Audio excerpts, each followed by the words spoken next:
Hermanos, familia, amigos, reciban un cordial saludo, agradeciendo al Dios y Padre de nuestro Señor Jesucristo por la oportunidad. Esto es una bendición tremenda, es un privilegio poder uno llegar a este día y poder compartir algo de la palabra de Dios. Así que estamos muy agradecidos y de estar entre los vivos y poder hacer algo todavía para el Señor. Es una bendición tremenda. Así que hoy pienso, tal vez como conclusión a lo que vinimos hablando en cuanto al temor de Dios, si no aparece por ahí algo más para hacer otro video, pero concluir prácticamente. Y esperando que esto haya sido de bendición, porque el temor a Dios es la clave para todo. Y este es el todo del hombre. Es lo menos que podemos hacer para asegurar bendiciones y guardar sus mandamientos, porque es allí donde se muestra verdaderamente el temor a Dios. Tomándole en serio la palabra de Él, guardando sus estatutos y andando en su palabra sin dejar caer una de sus palabras. Pero aquí vamos a ver un pasaje que nos habla de perfeccionar la santidad en el temor de Dios. Esto lo encontramos en 2 Corintios capítulo 6, desde el 14 en adelante, cuando se nos llama la atención a no unirnos en yugo desigual con un incrédulo. Pero oremos. Padre, nuevamente delante de usted, con gratitud siempre, porque nos tiene entre los vivos, y yo pienso que si nos tiene entre los vivos es porque todavía nos necesita o quiere que hagamos algo todavía por acá. Quizás todavía somos útiles. Cuando ya dejemos de producir y comencemos a consumir, yo creo que es el tiempo de partir también de aquí. Pero mientras tanto, Señor, denos palabra para poderla compartir, que sigamos hablando de sus maravillas, hablando de lo que hizo Cristo acá. Hay mucho que hablar, Señor, pero si usted no revela nada, nosotros no entenderemos nada tampoco.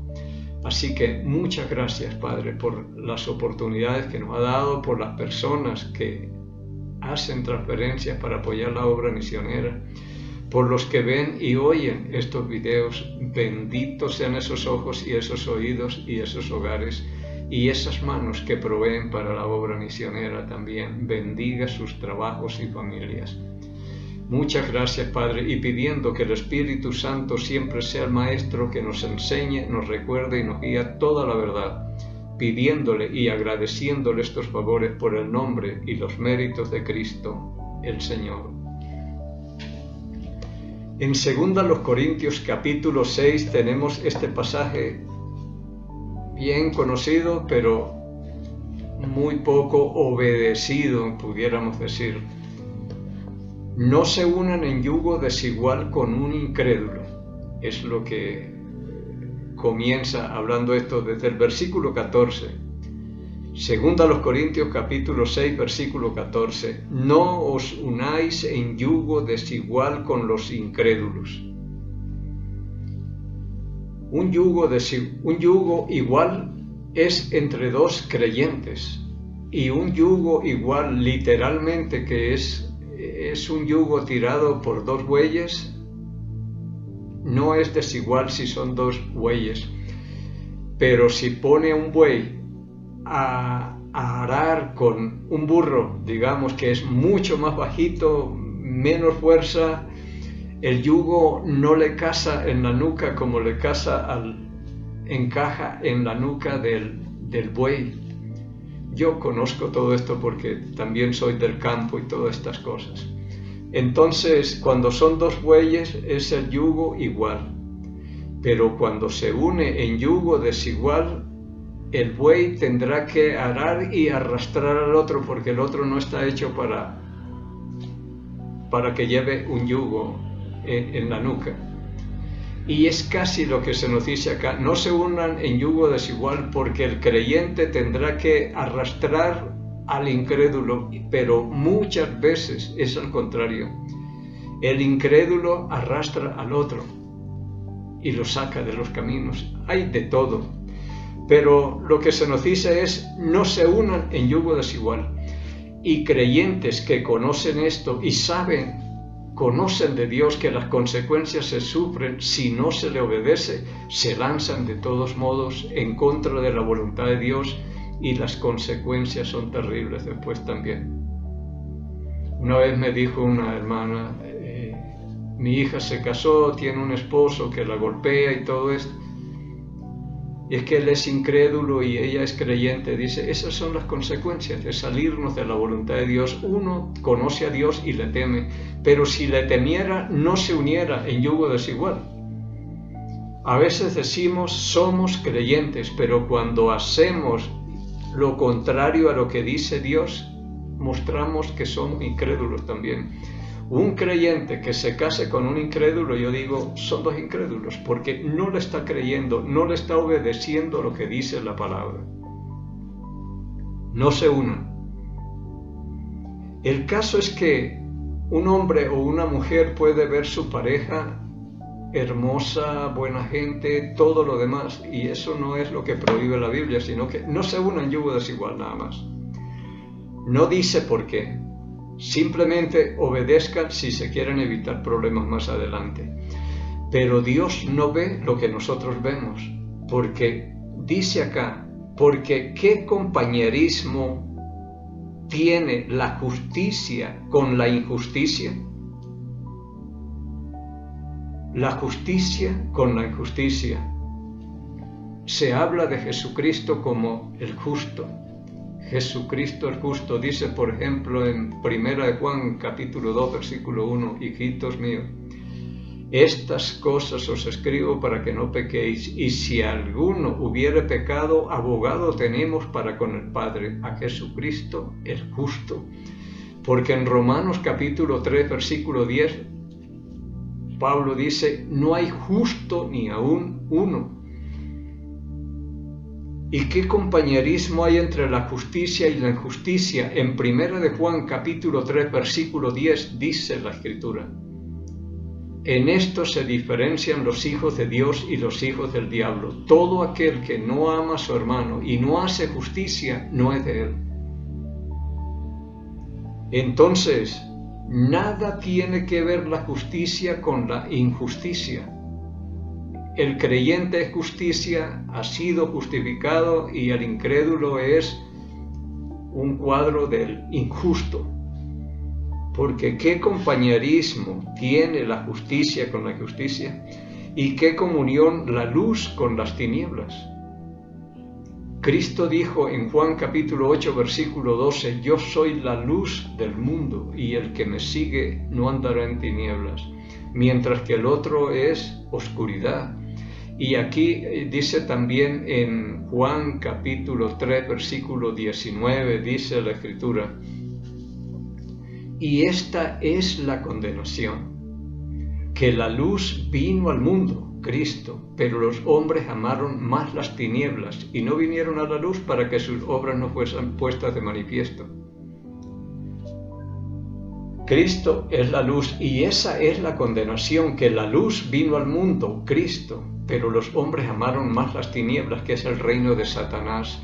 Sin embargo, cuando nosotros creemos en Cristo, nos bautizamos y recibimos el Espíritu Santo, pasamos de ese reino de las tinieblas al reino de la luz de su amado Hijo. Dice acá en Colosenses capítulo 1, versículo 13, el cual nos ha librado de la potestad de las tinieblas y trasladado al reino de su amado Hijo por la fe en Cristo Jesús.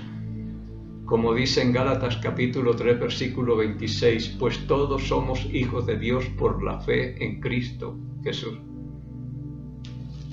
Pero mientras tanto, ningún compañerismo tiene la luz con las tinieblas.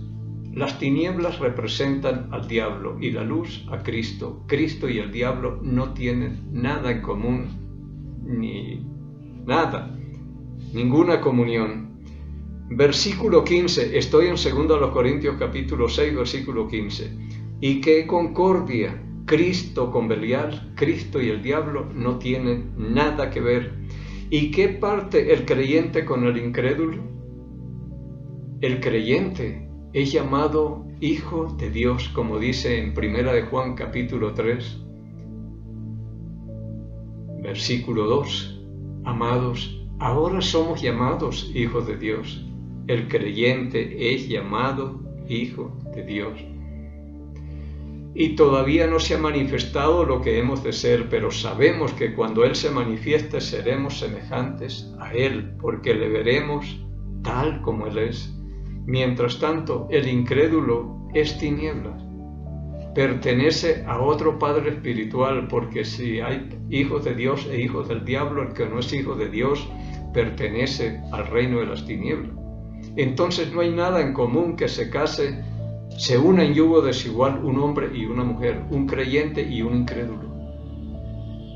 Dios quiere evitarnos problemas, porque nosotros no vemos lo que ve Dios. Un incrédulo es visto como injusticia, como tiniebla, como incrédulo. Y un incrédulo en el Antiguo Testamento, en el Salmo 103, cuando dice el Señor que no nos ha cobrado de acuerdo a nuestros pecados porque se acuerda que somos polvo. Eso éramos.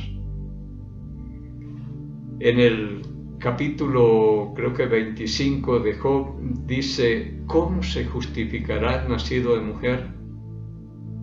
Siendo un gusano, y el nacido de mujer siendo un gusano. Eso es un incrédulo. Un gusano, así lo ve Dios, pero uno lo ve muy distinto. Uno no ve eso. Dios es el que está viendo todas estas cosas. Versículo 16. ¿Y qué acuerdo hay entre el templo de Dios y los ídolos?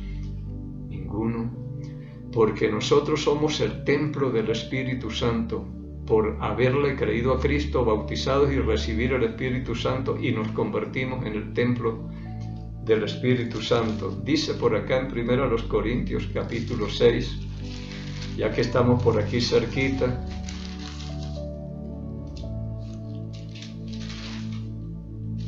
miremos lo que dice. ¿O ignoráis que vuestro cuerpo es templo del Espíritu Santo, el cual está en vosotros? El Espíritu Santo está en nosotros, el cual tenemos de Dios y que no somos nuestros. Es decir, ya no nos pertenecemos, ya no podemos hacer lo que queramos, sino hacer la voluntad de Dios. Versículo 20. Porque habéis sido comprados por precio. Glorificad pues a Dios en vuestro cuerpo y en vuestro espíritu, los cuales son de Dios. Ya nos convertimos en el templo del Espíritu Santo. Porque hemos sido comprados por precio, y el precio que se pagó fue la sangre preciosa de Jesucristo, como de un cordero sin mancha y sin contaminación. No fuimos comprados con piedras preciosas como oro o plata, como dice en 1 de Pedro capítulo 3, sino con la sangre. Habéis sido comprados por precio, y ya no nos pertenecemos a nosotros mismos, así que nada tiene que ver el templo de Dios, porque nosotros somos el templo del Dios viviente, con el templo de los ídolos. Porque vosotros sois el templo del Dios viviente, como Dios dijo: habitaré entre ellos, y seré su Dios, y ellos serán mi pueblo. Por algo reclama Dios obediencia, no se contaminen.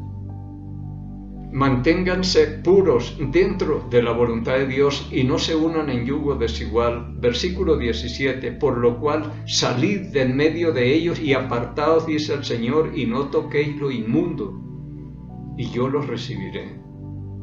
No se unan en yugo desigual, porque no tienen nada en común y las consecuencias tendrán que sufrirlas después si se lanzan.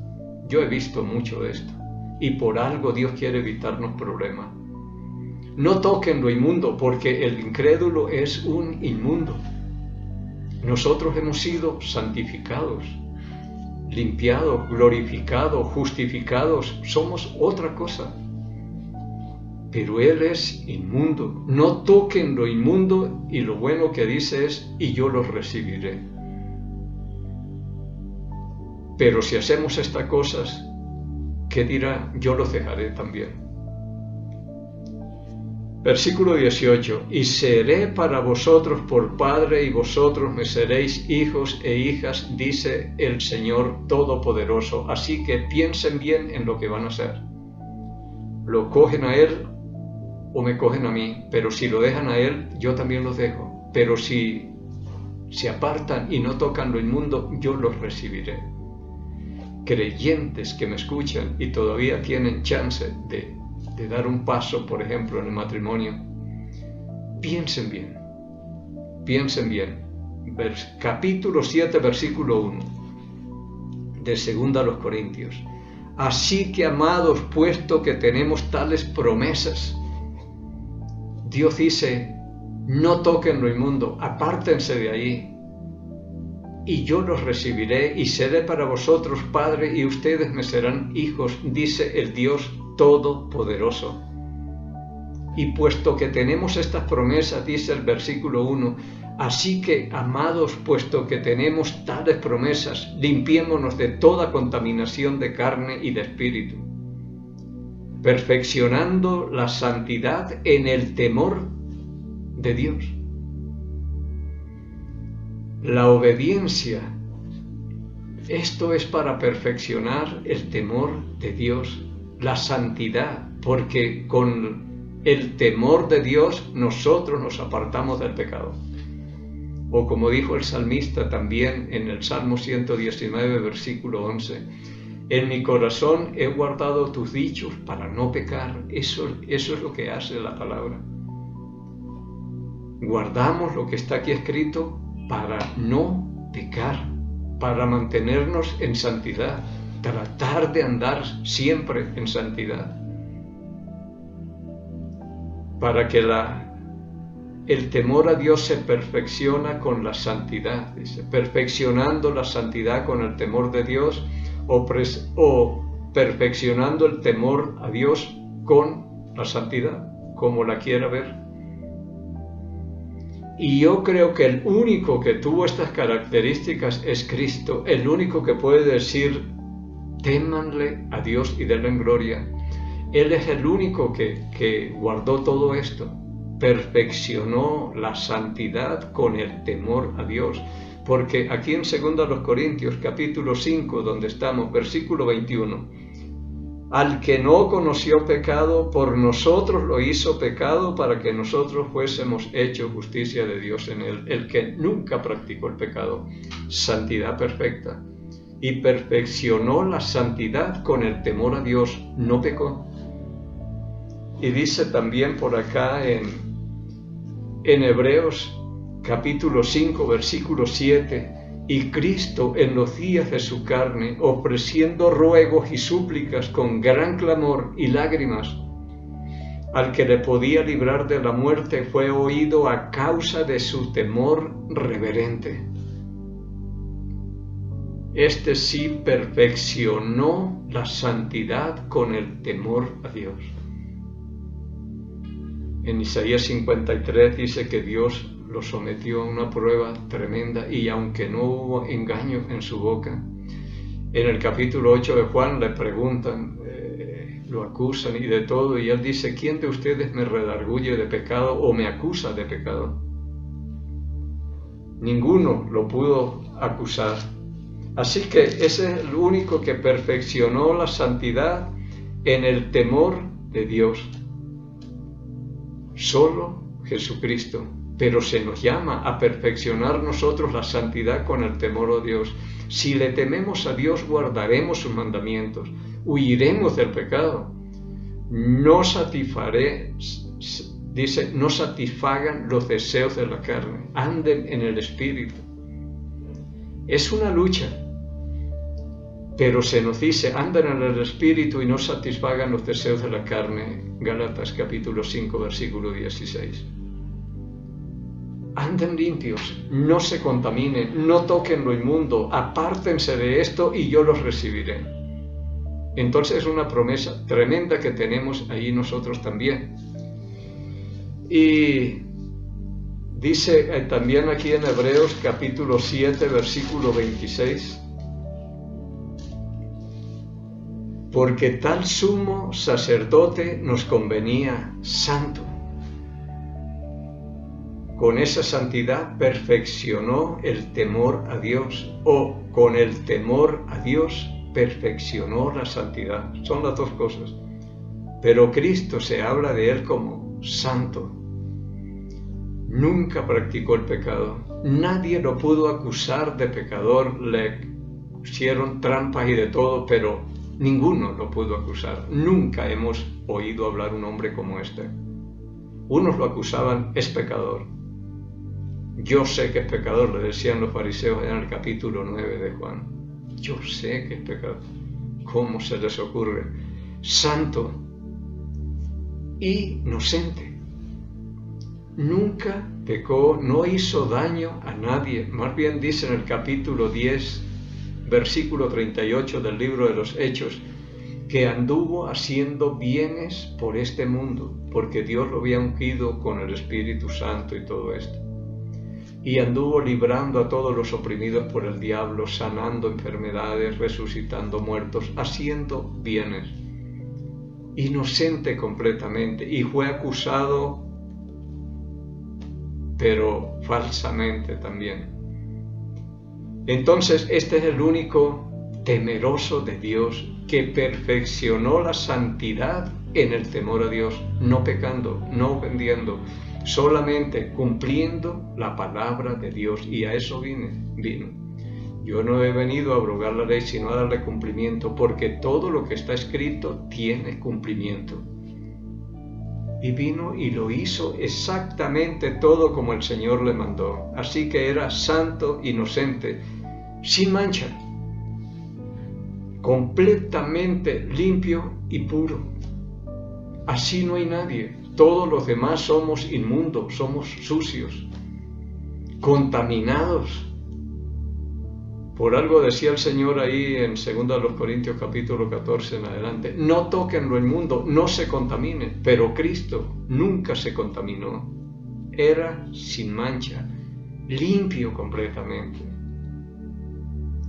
apartado de los pecadores. Esto es lo que hace el temor a Dios, apartarse uno del pecado y de los pecadores. Era apartado de los pecadores. Sin embargo, andaba con ellos y lo acusaban de que comía con pecadores y todo, pero sin mancha, sin contaminarse, que es lo más importante. Y hecho más sublime que los cielos. Así que alguien así es el único que pudo perfeccionar la santidad con el temor a Dios. Nunca pecó. Murió por los pecadores, andaba con los pecadores, lo acusaban de que comía y bebía con pecadores y todo, pero nunca se contaminó. Limpio pasó y terminó la obra, como él pudo decir en Juan capítulo 17, no sé si es versículo 3 o 4. He acabado la obra que me diste. Yo te he glorificado en la tierra, he acabado la obra que me diste. Lo he hecho y pasé invicto, sin contaminarme en un mundo perverso y maligno, lleno de pecadores y rodeado de pecadores, pero limpio pasé, inocente, sin mancha y apartado de los pecadores. Es impresionante uno poder entender todo lo que el Señor pudo hacer, y esa santidad nadie la podía tener, por eso Él tenía que venir a ocupar nuestro lugar. Porque Dios buscó uno, así como Él. Dice en el Salmo 14, Dios miró desde los cielos sobre los hijos de los hombres para ver si había un entendido, un justo, alguien que buscara a Dios, y no lo halló. Así como Cristo, eso no existe. Y Él vino y se ofreció para que nosotros seamos un poco agradecidos de todo lo que Él ha hecho por nosotros y preguntarnos, ¿y qué estoy haciendo yo por Él? Y dice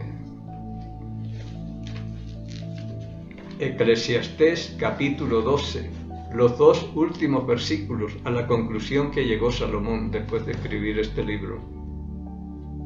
Eclesiastés capítulo 12, versículos 13 y 14. El fin de todo el discurso oído es este: teme a Dios y guarda sus mandamientos, porque esto es el todo del hombre.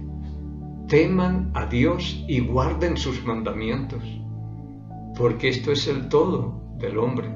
14, porque Dios traerá toda obra a juicio, juntamente con toda cosa encubierta, sea buena o sea mala. Un día Dios va a traer a juicio todas las cosas y Él es el único que nos conoce exactamente.